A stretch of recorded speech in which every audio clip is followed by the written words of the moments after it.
Ravi de vous retrouver dans cette session d'information sur Renouveau Télé, la télé totalement vôtre. Mesdames et messieurs, bonsoir et bienvenue. Les titres. Les sanctions américaines contre le ministre de la Défense et des anciens combattants n'ont aucun impact sur ces militaires. Tel est le point de vue du Premier ministre, Dr Shogel Kukalamaïga. Vous en saurez plus dans cette édition. Ce mercredi 26 juillet 2023, les forces armées maliennes ont été victimes de 2 attaques terroristes à Tombouctou et à Kouakourou dans la région de Mopti, faisant des morts et des blessés. La première édition des États généraux du barreau du Mali a débuté ce mercredi. Durant 2 jours, les professionnels de droit vont échanger et discuter sur plusieurs thématiques en lien avec leur métier. Les détails dans cette édition, voilà pour le sommaire.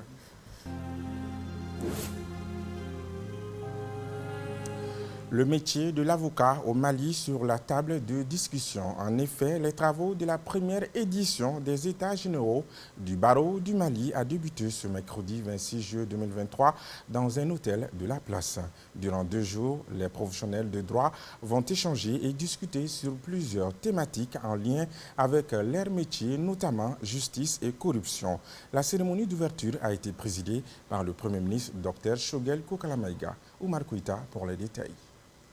Les porteurs de la robe noire aux 33 boutons se réunissent pour la première fois pour faire un véritable travail d'introspection de leur profession. Les thématiques relatives à l'histoire du barreau du Mali, la justice et la corruption ou encore les perspectives de la profession d'avocat seront abordées sans tabou. Nous débattrons des principes essentiels de la profession d'avocat, incluant la communication et la publicité fonctionnelle. Nous ne devrons pas perdre de vue que la profession d'avocat est une profession réglementée, organisée en ordre et soumise à des règles professionnelles et déontologiques strictes.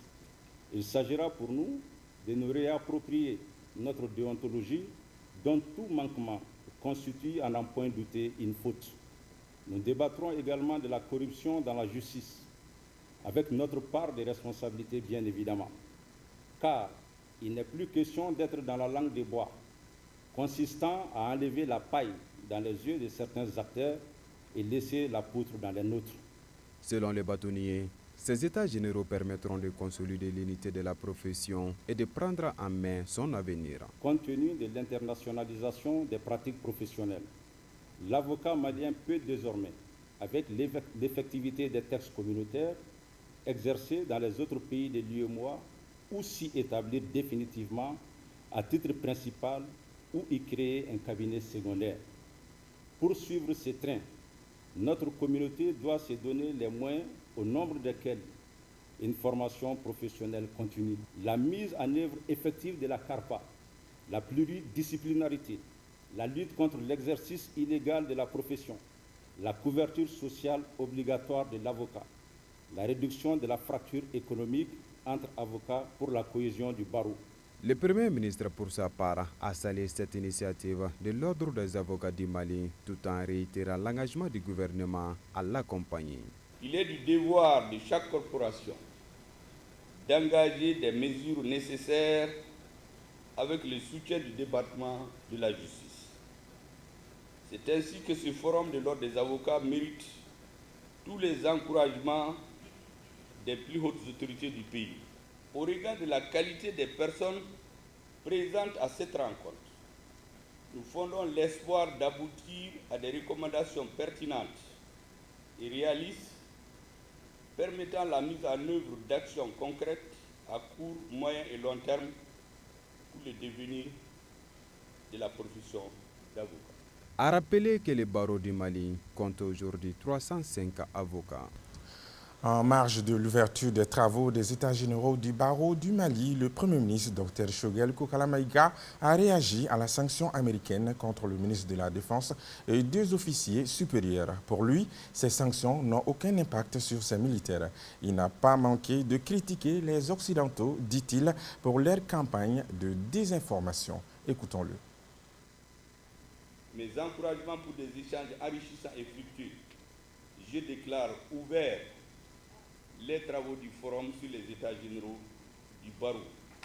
Que Dieu bénisse le Mali, qu'il apporte la paix, le bonheur et la prospérité. Amen.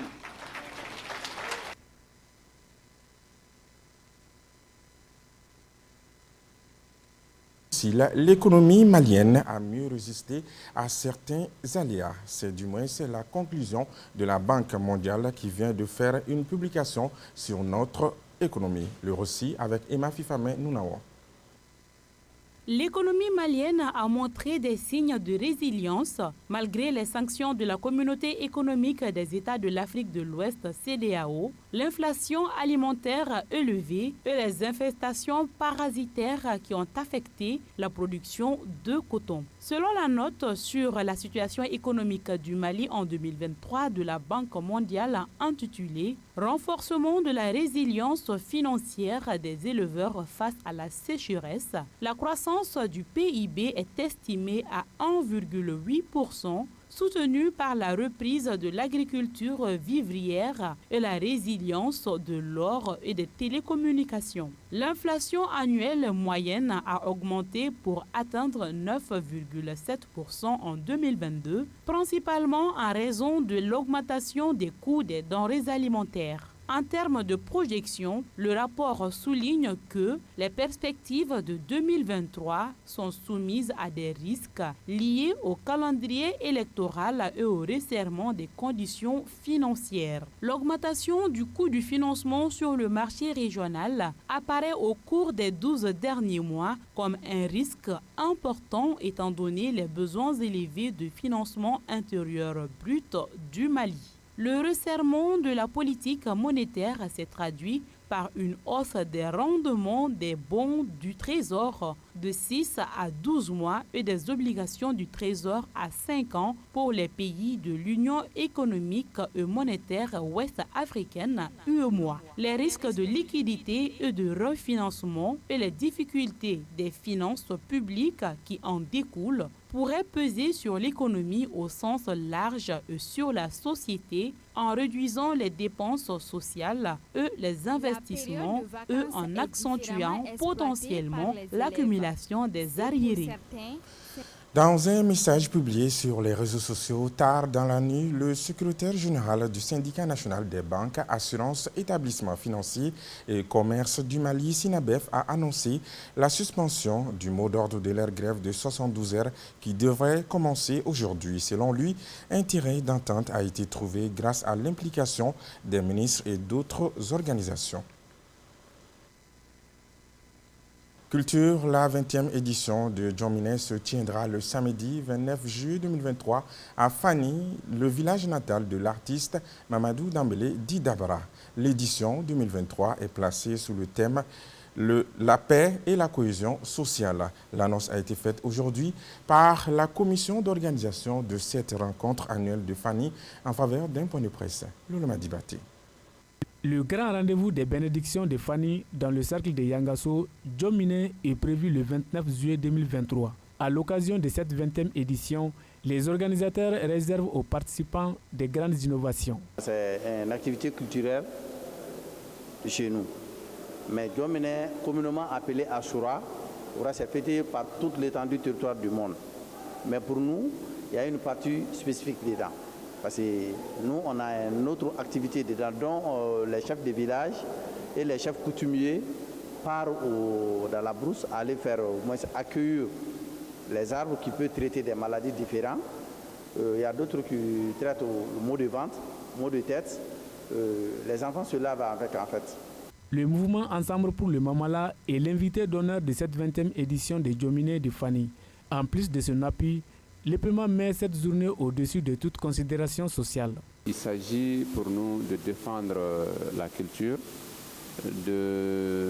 d'immortaliser et surtout de perpétuer les pans de cette culture qui sont assez positifs, qui sont assez utiles à l'humanité.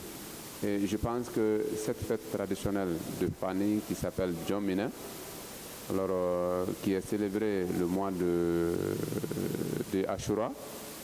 Donc, je pense que c'est une activité qui a beaucoup d'aspects positifs qui méritent d'être immortalisés, qui méritent d'être perpétués. Nous, ayant été choisis comme l'invité d'honneur, nous allons aussi apporter notre modeste contribution pour faire grandir l'événement en éclat, en portée, et surtout en retombées. Plusieurs artistes seront à Fani pour ce grand rendez-vous, notamment Abdoulaye Diabaté, Petit Papou et bien d'autres. Au cours de ces points de presse, les responsables ont invité la population malienne en général et celle du cercle de Yangasso en particulier à sortir massivement pour faire de cette journée de bénédiction Djomine une réussite. Et dans un autre registre, les vacances scolaires battent l'air plein dans notre pays. Le moment est propice pour de nombreux jeunes scolaires de s'adonner à de petits métiers. Si, pour les uns, c'est le moyen de se faire beaucoup d'argent, pour d'autres, c'est l'opportunité d'apprendre un métier. Le reportage est signé Oumugakou Lassine Diakité. La période de vacances est différemment exploitée par les élèves. Si pour certains, c'est un moment de repos, de divertissement et de voyage, pour d'autres, elles sont mises à profit pour se faire de l'argent. Pour cette deuxième catégorie d'élèves, les petits boulots de vacances permettent d'avoir de quoi acheter leurs fournitures scolaires et de subvenir à d'autres dépenses liées à la rentrée scolaire. Je fais ce métier durant les vacances pour avoir de l'argent afin d'acheter mes fournitures scolaires et aussi j'en profite pour donner un peu d'argent à ma mère. Au cas où mes études n'aboutiront pas, je continuerai à faire ce travail.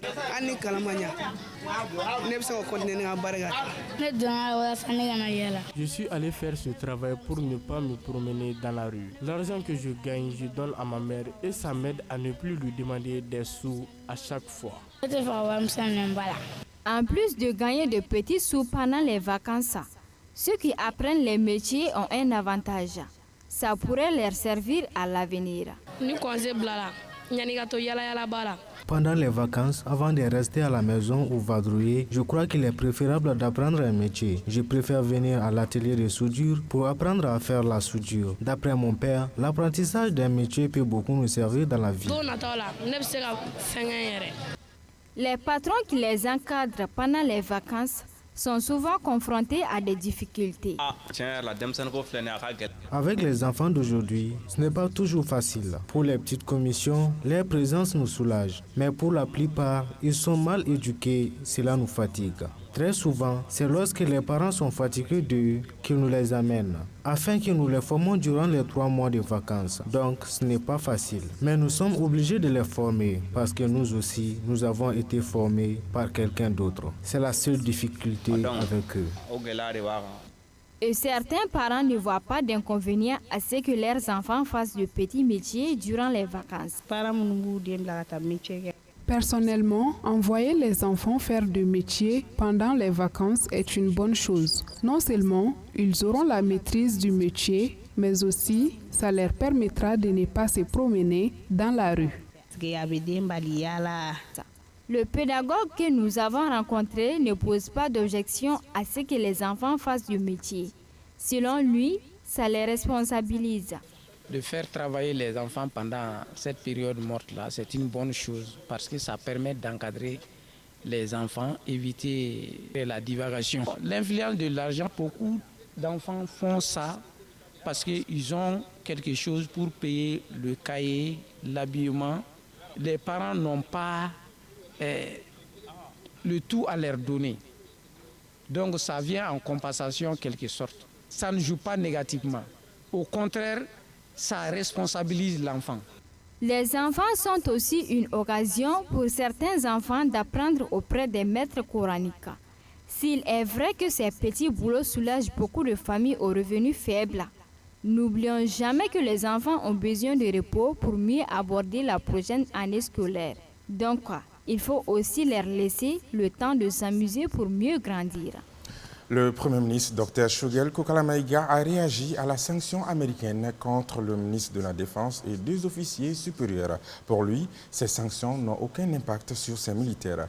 Il n'a pas manqué de critiquer les Occidentaux, dit-il, pour leur campagne de désinformation. C'était en marge de l'ouverture des travaux des États généraux du barreau du Mali. Suivant. C'est des pilotes de l'armée de l'air, c'est des militaires de l'armée de l'air qui conduisent l'avion. Avant, c'était des Israéliens qui donnaient à boire que des Israéliens. Aujourd'hui, c'est des Maliens. Et le pilote et le ministre de la Défense font partie de ce groupe, plus d'autres. On nous a dit, oui, on va les sanctionner, geler leur avoir. Est-ce qu'ils ont des avoirs là-bas? Assimi Goïta est entre Kati et Koulouba. Où sont ses avoirs? Il a demandé à aller chez qui? Mais la technique, on isole ces deux officiers. On les salit. C'est comme quand les fauves chassent en meute. Ils voient le troupeau, ils isolent une ou deux proies, ils les abattent. Quand c'est fini, ils s'occupent des autres. Ils croient qu'ils les ont abattus. Je leur ai dit qu'ils ne les abattront jamais parce que nous n'abandonnerons jamais nos officiers et notre armée. Il ne faut pas perdre de vue. Il y a une bataille géopolitique, géostratégique dans laquelle on veut mettre le Mali. Nous ne voulons pas être dans une bataille qui n'est pas la nôtre. Nous voulons que notre population survive et en paix.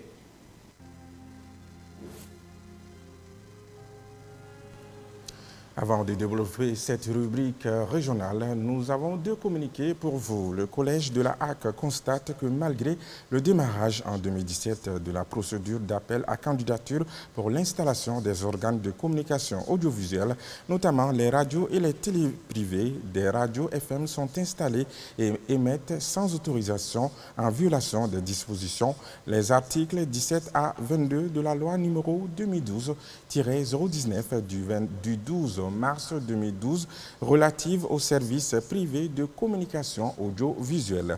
La HAC invite les auteurs de tels actes à mettre fin sans délai aux activités de telles radios illégales sous peine de s'exposer aux sanctions prévues par la réglementation en vigueur. Le président de la HAC sait pouvoir compter sur la bonne compréhension de tous. Le Collège de la HAC constate toujours que malgré les rappels successifs de nombreux organes de communication privés, notamment les radios et les télévisions privées, accumulent des arriérés importants de redevances.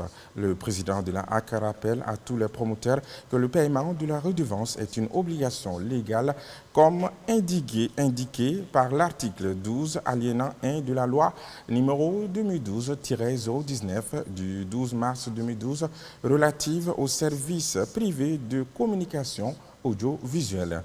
En conséquence, tous les promoteurs d'organes de communication audiovisuelle se trouvant dans cette situation sont invités à s'acquitter de leurs redevances conformément aux échéances fixées dans les lettres de rappel à eux adressées. Passé ces délais, la HAC mettra en œuvre à l'encontre des retardataires les sanctions prévues par la réglementation en vigueur.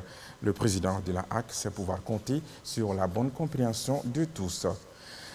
Le poste des Famas de Kwakourou, localité située non loin de Mopti, a fait l'objet d'une attaque complexe ce mardi 25 juillet 2023 aux environs de 18h30.